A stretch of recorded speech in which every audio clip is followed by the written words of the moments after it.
My name is Meredydd, and I am here to talk about doing all your web development in Python. And now you might think I'm a few years late to this concept. Not only do we have Python web frameworks, we have whole conferences about them. But there is a lot more to the web than just server-side frameworks. And most of the pain comes from things that Django can't help you with. Let me explain. Let's think about the web from the perspective of your data. So if you're writing a web application, your data probably starts off as a row in a database accessed by SQL. It, of course, won't stay there. You will pull it out of that database and transform it into objects in your server-side Python code accessed by methods and attributes.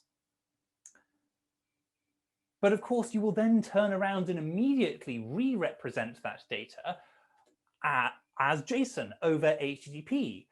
So, large number of endpoints, really weirdly limited set of verbs, get, post, put, delete.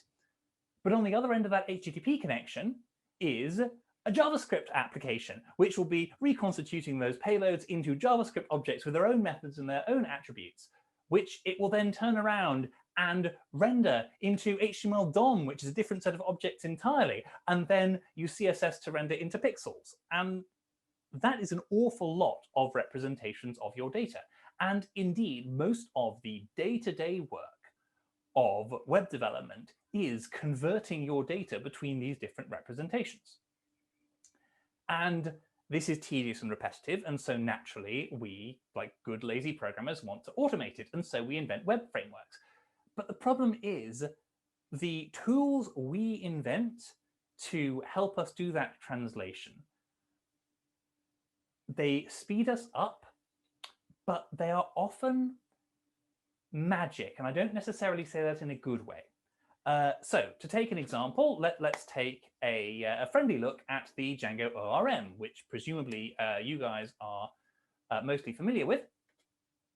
So Django ORM automates the translation those bottom two layers of the stack. So instead of writing SQL statements like this against your database, here we're joining two tables together and applying a filter and so on.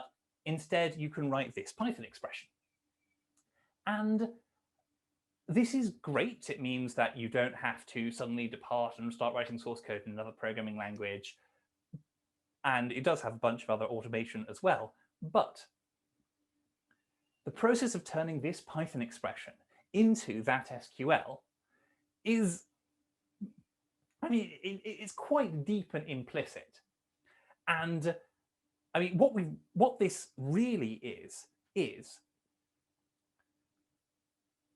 twisting, or one might even say abusing, the semantics of Python in order to represent the semantics of that SQL statement.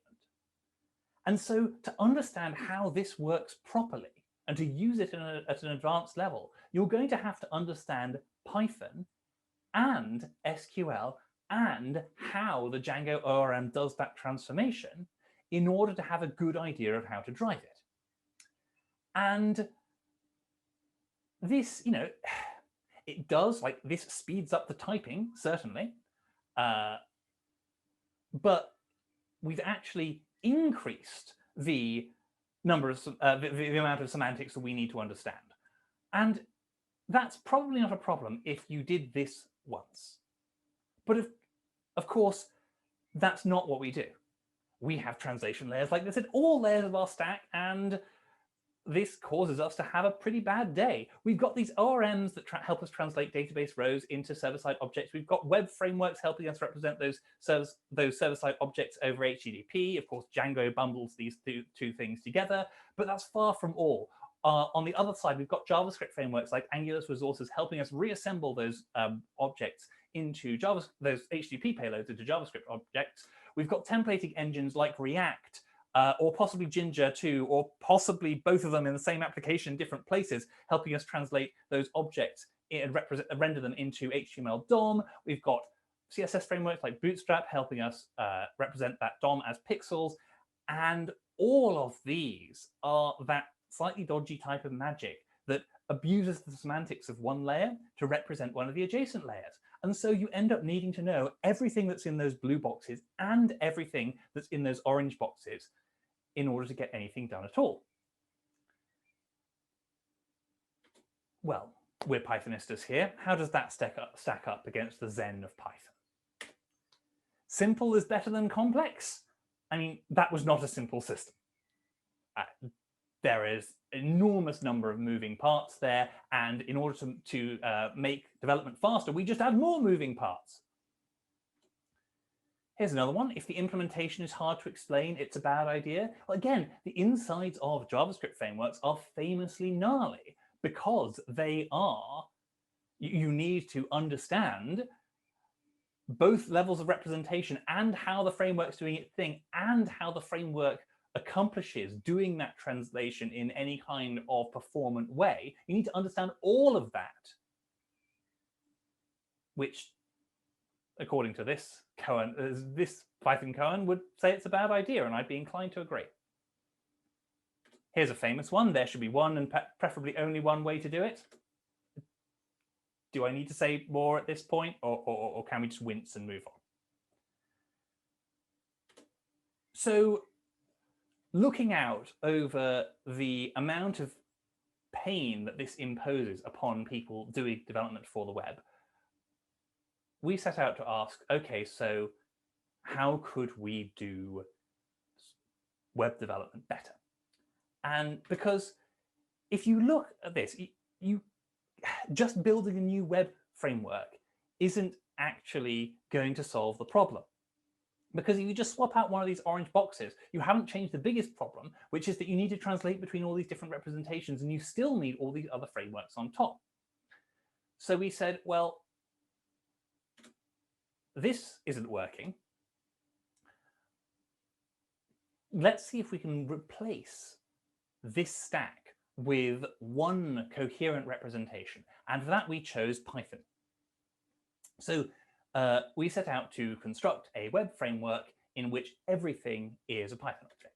So we built a user interface toolkit that lets you drive your UI as Python objects. We run Python in the web browser.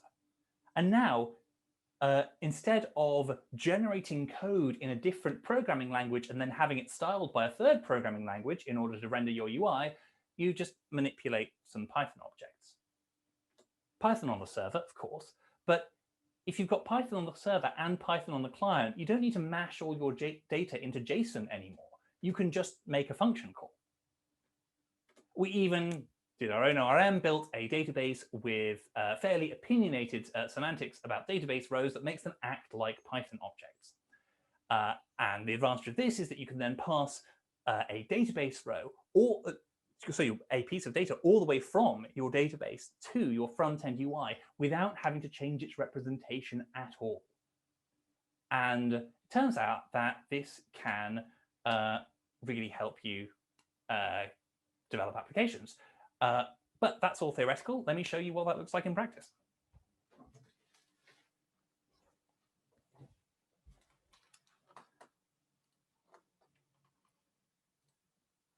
Okay. Good news, the screen share worked. Bad news, I'm in the wrong place for the camera. That's better. Hello. So here we are in the Anvil editor, and I'm going to show you how to build an application with Anvil. I'm going to build a fairly simple sort of hello world application that greets the user by name. So this here is the web page, and this here is a toolbox of things I can put onto that web page. So if I want to put a title on the page, I take a label component and drag and drop it up to the title here, and then I can change its text property. And that's how I can put some text onto my page. All right, let's be a little bit more interactive. I'm going to give the user a form to enter their name and greet them. So I put a card on there, I put a label on here and prompting the user to enter their name. I'm then going to add a text box in here so they can answer that question. I'm going to call this name box. Every component has a variable name, so we can access it from code. And I'm going to put a button here for them to click when they're done. Make that a little bit more prominent. And you can see what's going to happen. They're going to enter their name, they're going to click a button, and a message is going to appear. So the final thing we need is a label for that message to appear on. I'm going to call it message label, because too much creativity in programming is frowned upon. We can edit some more text properties. We can make it centered. We can make the font big, and so on. So I have just built a web page. And obviously, that's an awful lot faster than it would have been with HTML and CSS. But the really cool thing is that everything I've built here is backed by Python. So if I double click this button, I'm now editing the Python code that runs when that button gets clicked. And you can see all the things I dragged and dropped onto the page are now available as variables in my Python code, which means that if I want to set the text on that message label based on the text of the name box, I go self.messagelabel.text equals hello, and then self.namebox.text. And that's it. If I run it,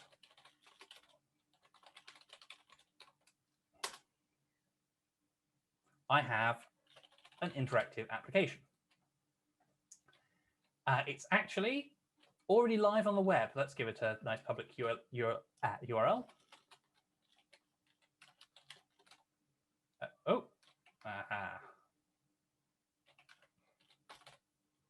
There we go.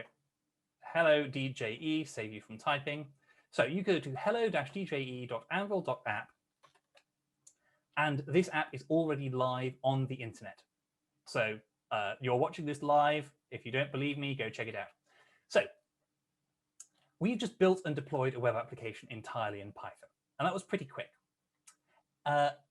Everything you've seen so far is actually executing client-side. We compile this Python to JavaScript and run it in the web browser, which is great for snappy responses, but obviously any serious application is going to need some server-side code as well. And so let's add some. So we can add a server module. Now, this is a Python module that runs on the Anvil server. Perfectly ordinary Python module, perfectly ordinary Python function.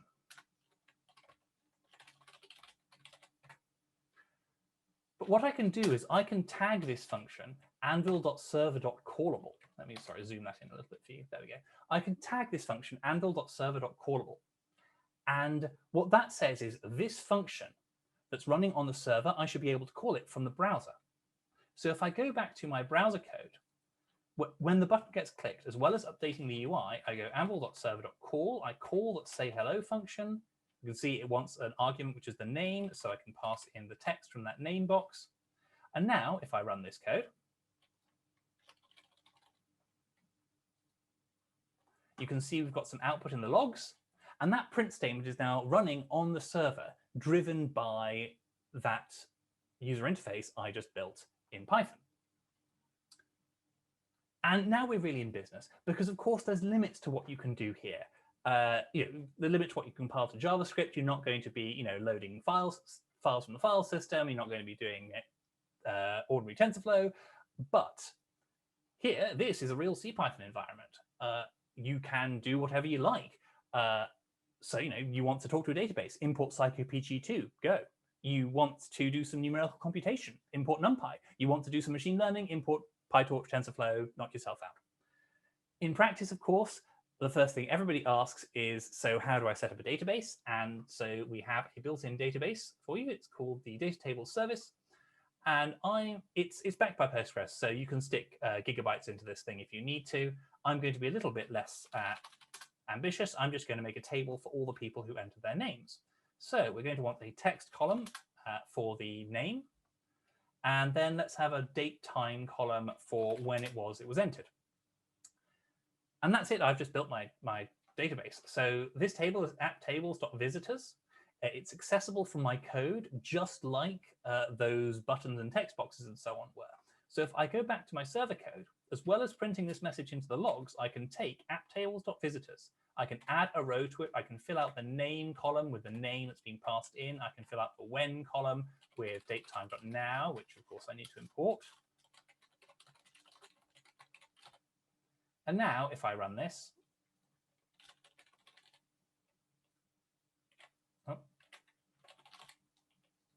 enter a couple of names, if I go to the database, I can see that those names have been entered.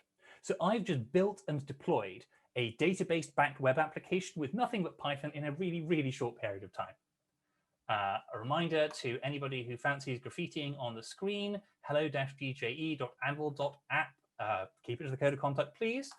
I'm going to show you one more thing before we move on and take you behind the scenes, which is how to display data on my user interface. So the first thing I'm going to do is, of course, give ourselves a way of getting that data to the UI. So I'm going to make a new callable function that gets the visitors, and it's going to just return app tables.visitors.search, which is actually just returns a lazy iterator over, in this case, every row in the database, in that table, sorry.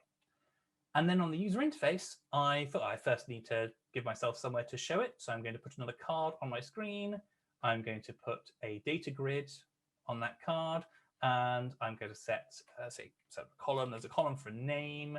That's going to pull the name key out of every element. I'm going to pull out set of a column for when, which is going to pull out the when key. And we don't need that third column at all. And we can adjust these and shrink this column down a little bit. OK, now inside this data grid is a component called a repeating panel. And what that does is it has a property called items. This is a Python object, so it's got a Python attribute called items that you can set to any iterable object in Python. And when you do that, it will instantiate this chunk of user interface for every element in that iterator.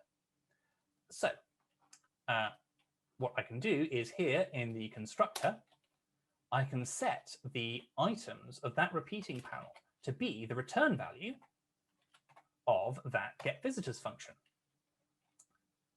So just like that, I'm now displaying some data on the screen. Hello, DJ and Samuel. Good on you.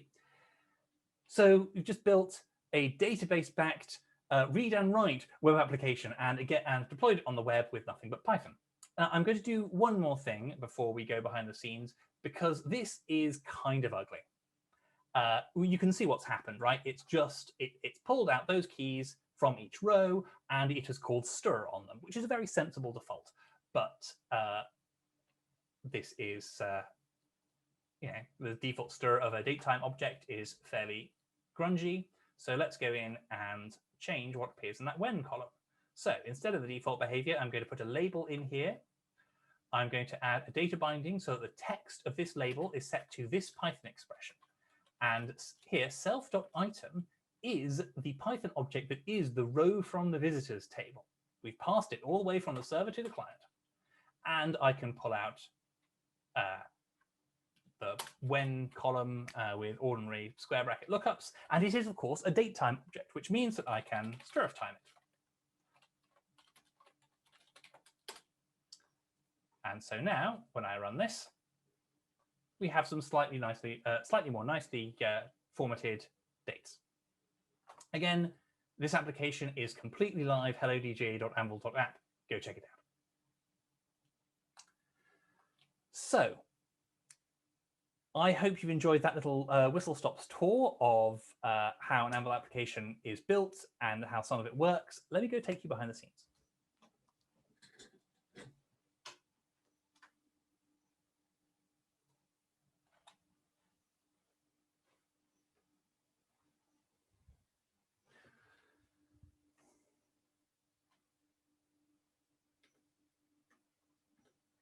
So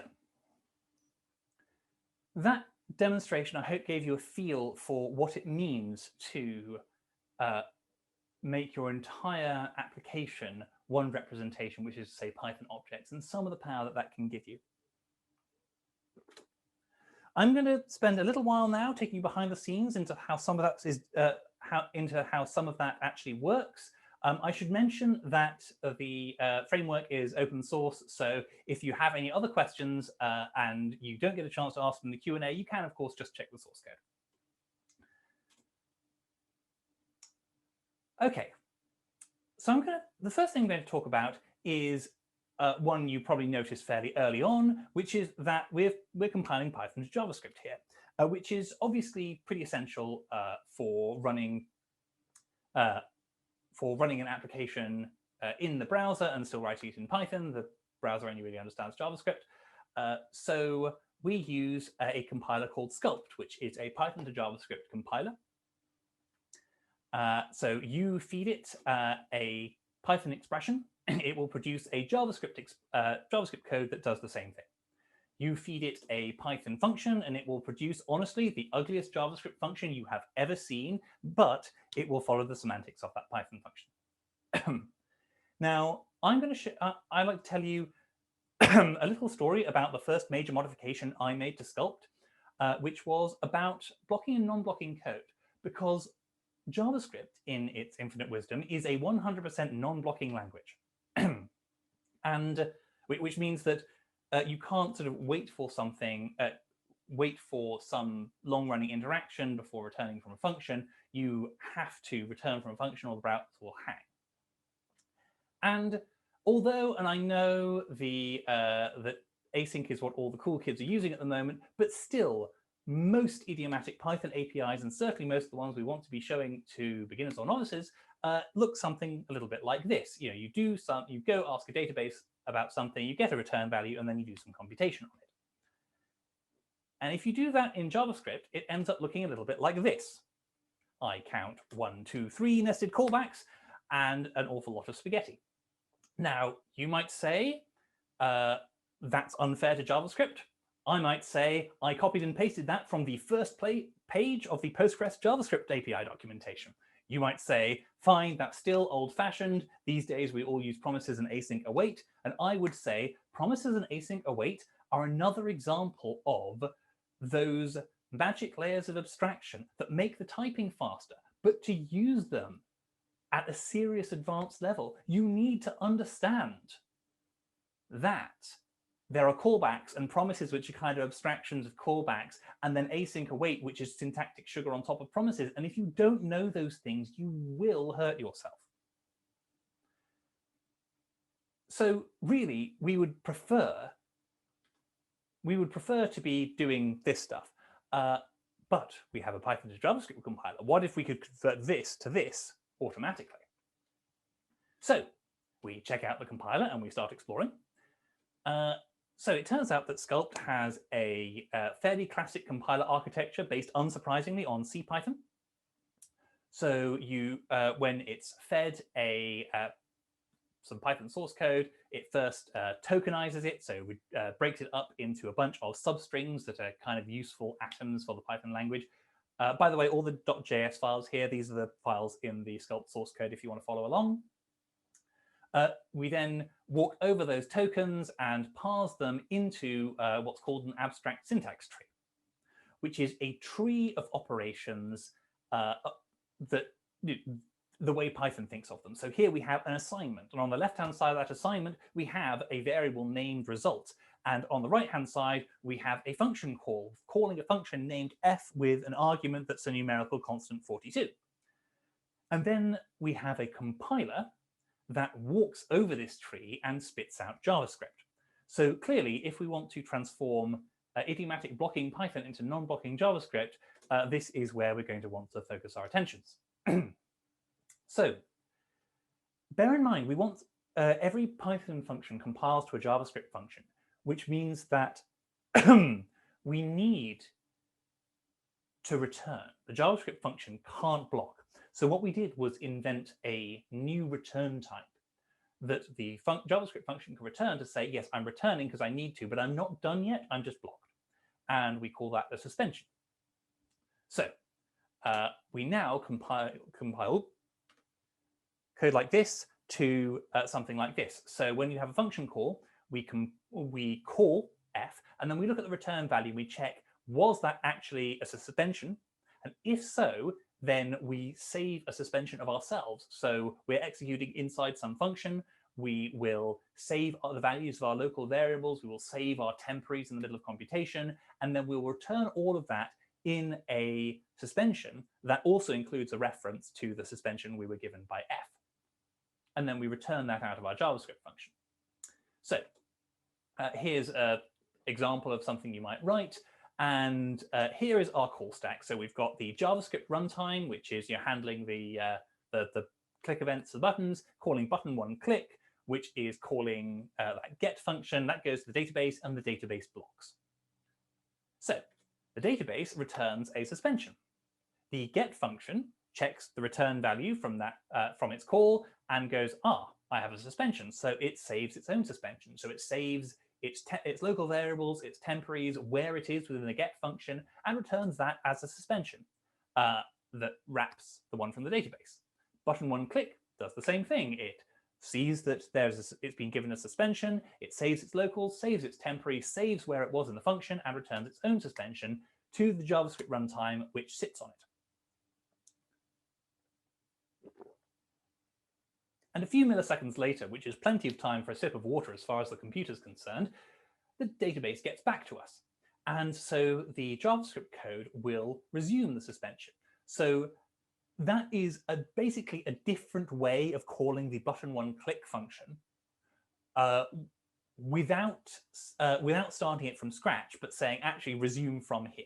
And so the button one click function restores all its local variables, restores its temporaries, jumps back to the right place in the function, and then resumes the nested suspension, which then jumps back to the right place of the get function, restores its locals, restores its temporaries, and resumes the inner suspension, which returns immediately because now we have data from the database. And now we have reconstituted our call stack. All of our calls are in the right place, all of our variables in the right place, and we are executing normally. And that is how Sculpt turns blocking Python into non-blocking JavaScript so that we can create idiomatic APIs. If you want to know more, check out sculpt.org. I am one of the maintainers. We are always looking for new contributors. There's a bunch of really exciting things going on. Do please come join us. So for my second piece of behind the scenes, I'd like to talk about something else you saw in that demo, which is code completion. Now, Python JavaScript compilation, that was sort of part of the framework. This is part of the development platform you saw me using. And if you are building any sort of developer tool, code completion is really, really important. It's really important because it gives you discoverability. It lets you work out what's in the API without having to go pore over some documentation in another tab. It gives you speed because you can just hit the tab key every few characters. It gives you confidence that what you're doing is right because there are whole classes of bugs that you could fix before you ever hit the run button, because the autocompleter has already warned you that that probably wasn't what you wanted. It just feels good to use. Now, I'm probably pushing it an open door for anyone out there who's a diehard PyCharm user, but for the Vim and Emacs crowd, you can get Jedi as a plugin. Please, if you are one of those people, I beg you, install it, try it for a week. You will be amazed. It will change your life. Just try it for a week. Do me a favor if you do nothing else from this presentation. No, this is all great, but unfortunately, Jedi on its own wasn't really enough for what we needed. The first reason is that Anvil is full stack, so we need the autocompleter to know about what's in your database, about what's in your server code, even about what's in your user interface. And maybe we could have solved that problem, but the other thing about Jedi is that it, of course, expects us to be reading code from a file system.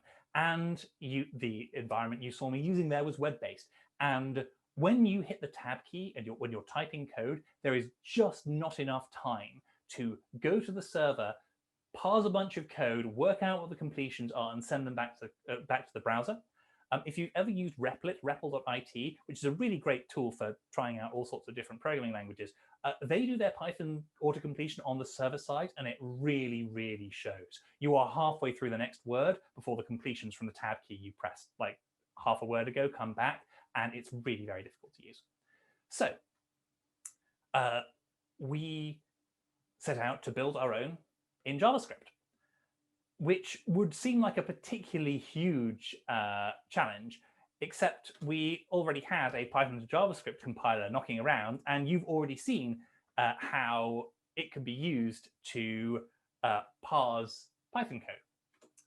So what we do is, if you're in the Anvil editor and you hit the tab key, we replace where your cursor is with a magic symbol and just a string of random letters, and then we feed that Python module into the sculpt parser, which generates an abstract syntax tree.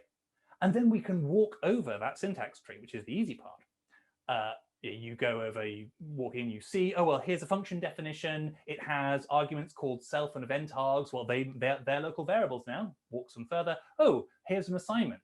We're assigning to a local variable called X. I guess, there's something called X in our scope now. Walk some more. Oh, we've run across this magic cursor symbol. Well, what do we know that's in scope right now? Well, we offer those things to autocomplete. Of course, we're not restricted to completing local variables. You can complete all sorts. Here I am completing columns in a row from a database table. And actually, we've walked over a lot of things to get there. So we've looked at what happens if you get the users attribute from app tables, and then what happens if you get the search attribute from that, and then what happens if you call that, and then what happens if you iterate over that, and then what happens if you do a square bracket lookup on those. But that's okay. Computers are good at sort of following chains of inferences, and you can just walk your way through the types. Something else that we autocomplete is, of course, server-client communication. And this is again, another advantage of having everything in the same language, is that you can do things like this. So here, I'm calling a server function called say hello, and I'm passing a dictionary as an argument. And what we do is as the autocompleter walks over that, it notices, oh, hey, I'm calling Anvil.server.call. I'm calling a server function called say hello. Let me just remember the types of those arguments. And then next time we are parsing the say hello function, we go, oh, wait, this is a server function called say hello. I know what arguments this gets called with, and I can pull those out of my memory and drop them into the local scope and autocomplete them. And again, this is the sort of thing that is tremendously difficult if you are building 5 different programs that talk to each other, because what sort of, what types are coming from your server code when you make a REST API call is, I mean, formally undecidable. And your JavaScript tooling has no idea what your Django model is doing on the other end. But if you have everything in one representation, then everything is a Python program, everything is a Python object, and standard autocompletion will be able to autocomplete across client and server. You can autocomplete an awful lot about Python objects, which leads to a rather philosophical question about what exactly a type is. And you might say that the type of a Python object is its formal type, its class. But of course, that's not really the whole truth, because Python's a very dynamic language. You can add attributes to objects at runtime. Heck, even different dictionary instances have different keys, and we've seen we want to complete some of those. So what we do is we actually duck type our autocompleter. As far as the Anvil autocompleter is concerned, these 2 dictionaries are 2 different types. Obviously, they share a lot of their implementation, they share a lot of their methods and so on, but because we track them as different types, we can offer completions like this. 2 different types autocomplete differently. So I hope you've enjoyed that little taste of some of how it works under the hood. I could obviously go on for days about this, and if you want to dig in further in Q&A, then I'm very happy to. But before we get to that, I'd like to talk a little bit about the design philosophy that underlies what you've just seen. All right, there we go. Yeah. Okay, I am live. I would like to start with an apology for that one. I have never done that, and that talk ran to the minute, to 32 minutes in practice. Oh well, that's what I get. All right, so questions, please. So it was fascinating. Thank you very much for this. I was impressed, but I'm going to play the devil's advocate here. So my question is, why Python and why not JavaScript? Because then you don't have to do the compilation. It would seem to me that it would be the most natural choice to make. So, I mean, I think there are sort of two answers to that one. One is that Python is the language of the people who are currently suffering most from the problems with the web, which is to say that if you know JavaScript, if you've learned JavaScript, you've probably already learned web development. The people who are most frustrated by the fact that they can write code and then they need to, put it online for somebody else to use, and they can't, and they can't do that because to do that requires learning four different programming languages and another few frameworks on top. Those people are mostly speaking Python, and the effort of doing that cross compilation is definitely worth it for them. The other practical thing is that we wanted to create a sort of island of sanity. The web is a very it's very easy to end up mixing in all sorts of horrors. And if you are using JavaScript, especially if you're a novice, you're going to go on Stack Overflow and ask, well, how do I do such and such in JavaScript? You're going to get an answer that involves touching the DOM. And then suddenly your abstraction is blown to smithereens, and none of the guarantees that we are looking to provide can be provided. So yes, a couple of different reasons that add up to the same thing. Someone else with a question? I do. I mean, actually, there's one. I don't know if you saw it. There's one in the. There was one in the chat while you were doing the talk from someone else. So maybe I should mention that in case it gets missed. But that is the Anvil interface itself. No, is the Anvil web control panel built in Anvil? It is not. Because there's a sort of there's a bootstrapping problem there, and we built it before we could build Anvil. It is sort of part of the underpinning stuff. So we unfortunately have to deal with the usual array of web development horrors to do it. There is a little dent in my desk next to my keyboard marked, I am enduring this so other people don't have to.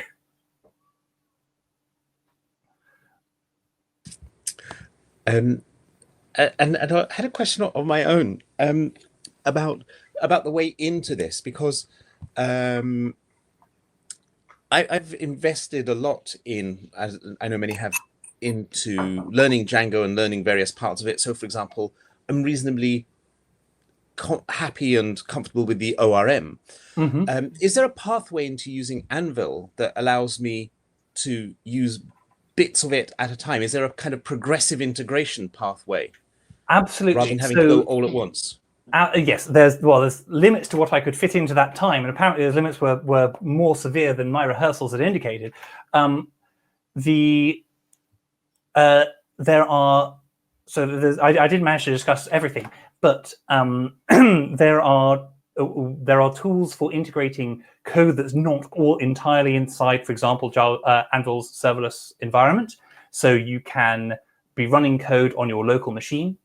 You can then use something called the uplink, which will integrate it with your Anvil server code, and you can access all the APIs that you would be able to do from those functions in yellow. You can do that from the code that's running outside Anvil. So that's one option. So you can just have something that's running even on your own machine with a chunk of the Django ORM, but you could integrate with that anvil.server.callable. The alternatives, you can, of course, drive the Anvil application built with the Anvil front end off ordinary HTTP requests. So you could build your backend with something like Django, and then still be able to build the front end with the UI toolkit you saw me using. Now, obviously, each of these involves abandoning or partially abandoning some of the things that we have built to try and simplify things. So, if you're using code that is running outside the serverless environment, well, now you're responsible for the DevOps of keeping that up and running. Maybe that's a problem for you, maybe it's not. If you want to set up your own HTTP API and then drive a front end off that, well, now you're responsible for mashing everything into JSON and rendering your data. But again, if that's what you have, an existing code base or an existing base of expertise that makes that the most logical choice for you, we are certainly not going to stand in your way. We have a general philosophical commitment to escape hatches, which is to say that you should always be able to get out of the Anvil abstraction and do what you need to do with the underlying system, whether that is browser APIs, JavaScript libraries, code running outside, REST APIs, you name it. You shouldn't be forced into this abstraction, even though we think that for most people, most of the time, it will be an improvement. Oh, I see. That's Yeah, sorry, I think you have a tab on. That was the Loud Swarm. I was thinking, why is Calvin in here? Right, someone else with a question? Yeah, I got a question. First, thanks. It's an amazing product, and also very, very amazing presentation skills. That really like that. My question is, how about you showed some of the UI components that you have? How about is it possible to customize them, to customize the design? Yes and yes, on two separate levels. One is that you can drop down into the theme if you want to drop down and edit for example, the CSS. So you saw me, the very first thing I did was I picked a theme, and those themes are defined obviously with HTML and CSS, and you can go in and edit those and change the theme to look like, to style your components as you want. And there are, you can tag your components, give them CSS classes, that sort of thing. So that's one option. The other is if you want to incorporate an entirely third-party component, so you want to build something in JavaScript or use a JavaScript API, then you can absolutely import that. And then you can drive that JavaScript from Anvil. There's actually a Python to JavaScript bridge. You can go from import anvil.js.window, and you've got the JavaScript window object, so you can pull functions and classes. So my colleague Brooke recently did a demo where she used the Mapbox JavaScript library, if you're familiar with that, which is a really cool mapping widget, and integrated that and drove that entirely from Python and built an interactive mapping application with it. So yes, you can. The answer is yes. You can define things you can customize them in a couple of ways. And of course, once you've done that, you can then bundle that up as a custom component, and anyone else can add a dependency on your app, and the custom component you've built will appear in the Anvil toolbox. They can drag and drop onto their screen. So only one person needs to get their hands dirty with the JavaScript or CSS. Okay, cool. Sounds good. Thanks. Somebody else has video unmuted themselves. Did you want to ask a question? Hello, yes. We can't hear you. We can't hear you. You're muted. You remain muted. Video calls never change. We've been doing this for a year, and we still can't hear you. Oh, there we go. Okay, great. What do you think of? No, you're really, really, really muffled. What do you think of? No, still can't hear you. I'll type it in. Thank you. Okay, we have a question being typed into the chat, so I'm going to have to learn where the chat is in Jitsi. Oh, I found it. If someone else has a question before then, while he's typing, jump right in.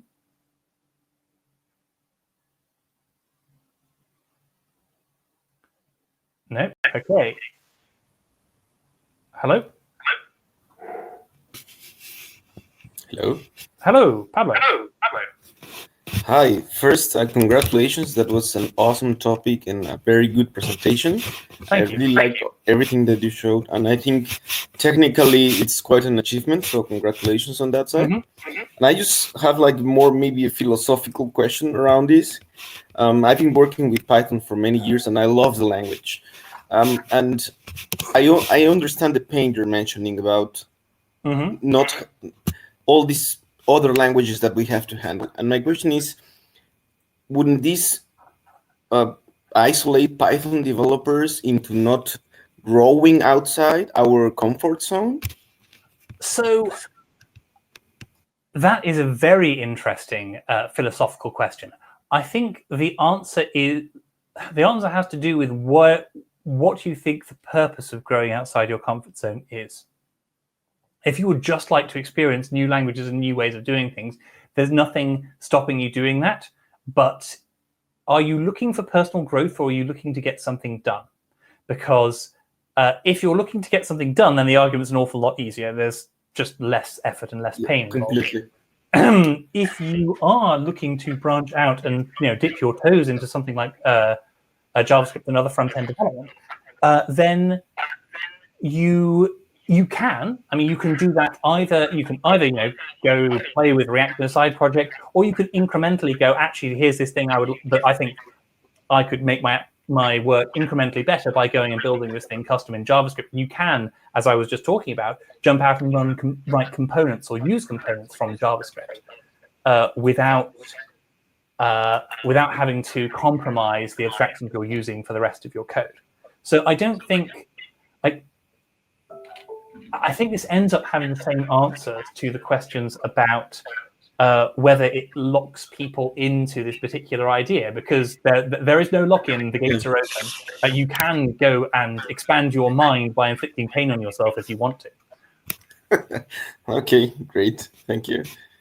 All right, Christopher Lozinski asks, what do you think of transcript? Oh boy, yes, transcript is, and so for people who aren't familiar with it, transcript is another of those, it is a different Python to JavaScript compiler. It has a very different philosophical purpose. It was very different approach. For one thing, it doesn't actually compile Python. It compiles something Python-like, and it explicitly compromises the semantics of what you can use so that it produces a pretty much one-to-one thing with JavaScript. So if you're used to low-level object modeling or dunder stuff in Python, you're going to have a bit of a you're going to stub your toe in transcript. It's also kind of designed to be used as part of a traditional pipeline. So it produces .js files that you will then bundle up and include in your application, a very traditional web dev stack, which means that it falls into the, I don't know if trap is the right word, but it definitely does that thing I was talking about swapping out one of the blue boxes. It swaps out the blue box marked JavaScript for the blue box marked Python, but doesn't actually solve the main pain of web development, which is converting all your data between all these different layers of your stack. And so transcript is really neat, but I think it hasn't taken off hugely because it doesn't actually solve the problem. It just introduces, it doesn't produce enough pain relief to justify the extra awkward corners produced by the fact that all the APIs you're using will still have been written for JavaScript, and the code you're writing isn't quite exactly Python, and so neither set of documentation really explains what you want, and it sort of ends up stranded in no man's land, where it's not quite worth that effort, or worth the effort it takes for the benefit it gives. That's my personal opinion. My colleague Sean actually did a write-up for our blog of several different Python in the browser implementations and the trade-off profiles of each, and I will drop a link to that in the chat because I can rabbit on about this one for ages. Let me just find there we go, Python in the browser, Python, there we go. Right, it's the Python in the browser talk I've linked there. All right. Anyone else have questions? Yes, I do. I'd like to know how complete you consider, because I think you've got the whole stack as you illustrated at the beginning, but perhaps there are other parts of it that you didn't mention, or ways that you plan to go deeper with this Pythonization of the entire web stack. Well, what are your plans? I don't have. I'm trying to think, or whether there is a particular piece of the stack that we don't think we've sufficiently Pythonized, because I think we've covered basically the user interface to the database. I mean, obviously, we'd like to increase our coverage in each of these layers. So, for example, to have more, to be able to do more things from within Python in the browser, rather than, you know, there's always going to be a certain point past which you have to go out of the escape hatch and use some JavaScript. But we would like to push that frontier back further, so expand the amount of stuff you can do without having to leave anything that is Python semantics and auto-completed and so on. There is, I mean, we on the back end, I'm not sure it's so much Pythonized, but the back end is acquiring capabilities, and obviously there's an awful lot I didn't have a chance to talk about. So there's a whole bunch of like we have built-in libraries for things like doing user authentication. So your password management and hashing and authenticating correctly and not being vulnerable to session fixation and all of those sorts of things. That's not really so much Pythonization as creating reusable components for the web. And that's not something that's unfamiliar to anyone in the Django ecosystem. But the idea is to have a bunch of high quality, off-the-shelf ways to solve the incidental complexity of building your application, so that you can focus on the stereotype is your web application, which is a user interface and a 5-line for loop. And we would like to asymptotically approach the goal of being able to build the user interface and write the 5-line for loop and then be done.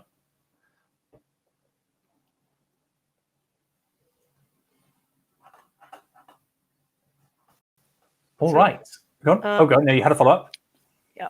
What about like more complex project scenarios where you have a Celery, Meredydd, or all those, yes, sometimes bigger setups. You need so from the deploy point of view, or creating this whole environment around your web application and making everything work together.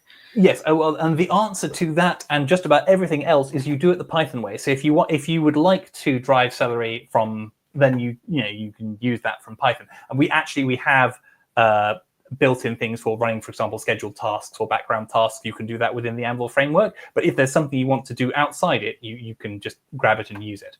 In terms of deployments, I was doing everything in development mode, obviously, where every change I made was live, reflected that URL. You can do things like selecting versions to publish. And again, if you want to get arbitrarily advanced, you check the code out of Git and pip install Anvil App Server and stand up, a standalone server or a dev production staging or a whole bunch of other configurations. Ultimately, if you have a workflow that is opinionated about how it deals with source code, then you can deal with an Anvil application as source code. Once again, we attempt to make the common tasks easy, and you should definitely watch this space because we will be releasing a bunch of stuff that is particularly geared towards making deployments nicer in the next couple of months. Cool. All right. Anybody else? Yes, Chris. Hi. Can you say something about running a debugger in the browser? Is that at all possible? Thank you. You can. Oh gosh, you can use the JavaScript debugger on the generated JavaScript, but I do warn you, it's ugly. Yes, a stepping debugger is not a thing that is currently available in the production version of Anvil. Fair enough. He says very carefully. Also, let me give you a compliment on your first few slides, saying about how just complex the different layers of. I just thought that was brilliant. You might want to turn that into a 5-minute lightning talk and just get that out to the world. Really good. Thank you. I have done that at PyCon US, and I will probably do it again. Super. But thank you very much. Right. Anybody else? Okay. Oh no. You did. Since everyone else is quiet, I think this is just fascinating. You're kind of a guiding light for me. Are you doing a sprint this weekend? We are not. I am sleeping and enjoying the sunshine this weekend. It's sun for the first time. Have fun. Yes, it really is. I don't know where you're based. Poland. Oh, I see. Right. Yes. Here in the UK, we have sun for the first and, as always with the UK, possibly the last time this summer. So it's very important to get the barbecue out. Yeah, make hay while the sun shines. Have fun. Mm-hmm. Thanks. All right. If there is nobody else, then I think I'm going to declare this Q&A session done and let you know that if you would like to get in touch with me, I mean, my name is fairly easily Googleable. My email address is meredydd@anvil.works. Please drop me a line. Thank you all very much.